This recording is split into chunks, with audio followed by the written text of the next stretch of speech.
Quand tout baisse, c'est là qu'on découvre si on avait vraiment un plan. Parce qu'en bull market, c'est facile d'espérer, c'est facile d'avoir une stratégie, tout le monde gagne de l'argent. Mais en bear market, c'est dans ces moments-là qu'on voit si on avait vraiment un plan et si on avait vraiment une stratégie. Alors, est-ce que tu as vraiment une stratégie ou est-ce que tu es en train d'espérer? C'est ce que nous allons voir dans cette vidéo. Les amis, je ne veux pas vous faire peur, mais il y en a beaucoup en ce moment qui pensent avoir une stratégie, alors qu'en fait, ils sont juste dans l'espoir. Ils sont juste dans l'espoir du désespoir. Franchement, c'est la vérité, je ne sais pas quoi dire de plus. Ils sont là, ils attendent, ils ne savent pas combien de temps ils attendent, mais ils attendent que un jour, peut-être, ça remonte. À combien ils ne le savent pas, à combien ils vont vendre, ils ne le savent pas, mais ils sont juste dans l'espoir que ça remonte. Bon, est-ce qu'on peut vraiment appeler ça une stratégie? Je crois pas. Et est-ce que c'est comme ça qu'on gagne de l'argent sur les marchés? Ça, je suis sûr, c'est pas comme ça, les amis. Alors, on va voir ensemble les 6 questions que je vais vous poser. Et comme ça, vous allez savoir précisément si vous êtes simplement dans l'espoir de peut-être quelque chose ou si vous êtes vraiment dans la stratégie. Parce que la stratégie, c'est vraiment ce qui fait gagner de l'argent.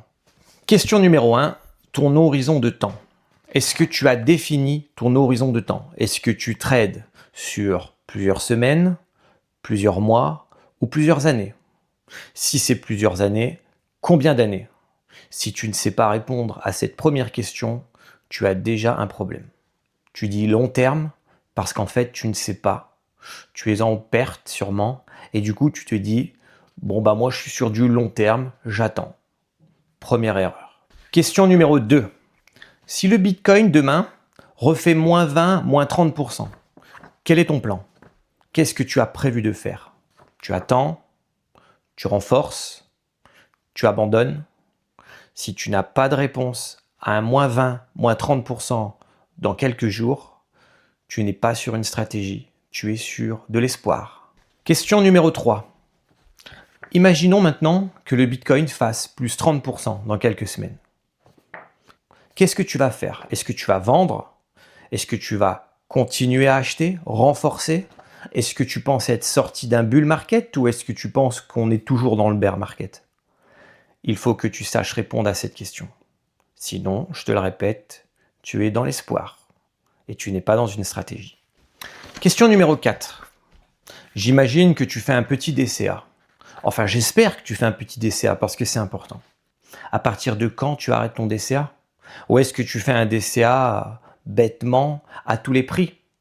Si tu fais un vrai DCA, que tu arrêtes à certains niveaux, à quel niveau comptes-tu arrêter? Est-ce que tes paliers sont prêts? Est-ce qu'ils sont écrits?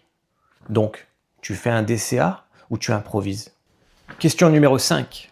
Pour savoir si tu as une réelle stratégie ou si tu es juste dans l'espoir que peut-être un jour ça remonte. Quel est ton risque maximum? Quel risque maximum es-tu prêt à prendre? Est-ce qu'ici le Bitcoin fait moins 50, moins 70%, tu seras toujours dans le Bitcoin ou tu vas commencer à vendre? Est-ce que tu es vraiment prêt psychologiquement à faire un moins 50, 60, 70% sur ton capital? Si tu as mis 10 000 euros, es-tu vraiment prêt à te retrouver avec 2 000, 3 000 euros sur ton compte? Est-ce que tu connais ta réelle tolérance au risque? Il faut vraiment que tu répondes à ces questions. Ça va vraiment définir ta stratégie. Dernière question. Question numéro 6. Pourquoi es-tu investi sur le Bitcoin? Est-ce une réelle conviction? Est-ce une simple opportunité parce que tu as estimé que le prix était bas? Est-ce parce que tu essayes de te refaire? Tu as peut-être perdu dans les cryptos et tu te dis, c'est le moment de faire un coup et de me refaire. Très important de définir tes réelles ambitions. Il faut que tu saches pourquoi tu as investi. Voilà les amis, je vous ai fait toute une petite série de questions. C'est pas pour vous embêter, c'est pas pour vous mettre mal à l'aise, mais c'est pour que vous preniez conscience de ce qui fait la différence entre une réelle stratégie, un investisseur qui a de réelles stratégies, et quelqu'un qui est un peu dans l'espoir, qui est dans le flou, qui ne sait pas où il va. Parce que ça fait toute la différence. Après, je sais, c'est pas tout blanc ou tout noir. Il y a certaines questions où tu as trouvé des réponses faciles, où tu t'es dit, moi c'est facile, je sais ce que je fais. Et il y a des réponses où tu ne sais pas. Tu doutes, tu t'es dit peut-être même, il me saoule, qu'est-ce qui me pose ces questions, c'est n'importe quoi. Mais je t'assure que je fais pas ça pour t'embêter. Je fais ça vraiment pour que tu te rendes compte à quel point c'est important d'avoir une stratégie. Parce qu'avec une stratégie, tu as tout calculé. Tu as calculé tes baisses, tu es prêt mentalement, tu connais tes points d'entrée, tu connais tes paliers, tu connais ton DCA parfaitement, tu sais quand tu vas acheter, tu sais quand tu vas vendre. Il faut que ce soit clair comme de l'eau de roche. Une stratégie prévoit plusieurs scénarios. L'espoir n'en prévoit qu'un seul, simplement que ça remonte. Pourquoi un bear market est difficile psychologiquement? Parce qu'on est poussé dans nos retranchements. Il nous reste l'espoir que ça remonte, on se pose plein de questions, on se dit et si j'ai fait n'importe quoi, et si j'aurais pas dû acheter maintenant, j'aurais dû attendre. On est poussé dans nos retranchements psychologiquement. La technique, on a compris. C'est pas compliqué, tout le monde l'a. Il y a des experts de YouTube qui ont des techniques folles, mais bon, on ne sait jamais s'ils finissent par gagner de l'argent parce qu'ils ne montrent jamais leurs résultats. Mais la psychologie, c'est le plus important. C'est être fort dans les moments difficiles. Moi aussi, les amis, je suis tombé dans le piège. J'ai acheté des cryptos il y a des années où j'avais simplement l'espoir de me dire il n'a pas fait son pump l'année dernière, il le fera peut-être l'année prochaine, je vais attendre. Et en fait, vous attendez, vous perdez patience, vous perdez espoir. Et au mieux, un jour, vous vendez à perte et vous vous dites wow, les cryptos, c'est de la merde. C'est pas comme ça que ça fonctionne, les amis. Les cryptos, il n'y a pas plus difficile que d'investir dans les cryptos. La volatilité est folle. D'ailleurs, j'ai fait une petite vidéo sur la volatilité. Si ça vous intéresse, allez jeter un œil.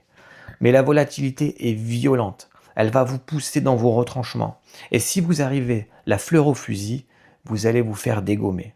Je vous le dis, vous allez vous faire dégommer. Moi, je fais ces petites vidéos pour vous montrer qu'on peut gagner de l'argent.